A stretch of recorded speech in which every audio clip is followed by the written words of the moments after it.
7 محرم الحرام 61 ہجری کا دن کربلا کی تاریخ میں ایک نہایت دل سوز اور فیصلہ کن موڑ تھا۔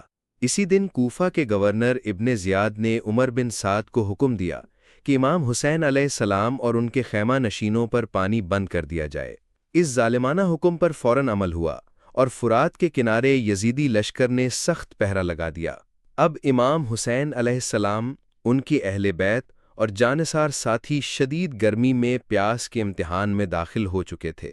خیموں میں بچوں کی پیاس سے بلکنے کی صدائیں گونجنے لگیں، مگر دشمن کے دل مزید سخت ہو چکے تھے۔ امام حسین نے عمر بن سعد سے بات کر کے پانی کی بندش پر احتجاج کیا، مگر اس نے معذرت کر لی کیونکہ وہ ابن زیاد کی وفاداری میں اندھا ہو چکا تھا۔ امام نے اپنے ساتھیوں کو آنے والے حالات سے خبردار کیا اور انہیں حوصلہ و صبر کی تلقین کی۔ یہ دن صرف پانی کی محرومی کا نہیں بلکہ ظلم اور انسانیت کی تذلیل کا آغاز تھا۔ کربلا کی سرزمین اب کرب و بلا کا مکمل منظر پیش کر رہی تھی، جہاں قربانی کی عظیم داستان رقم ہونے والی تھی۔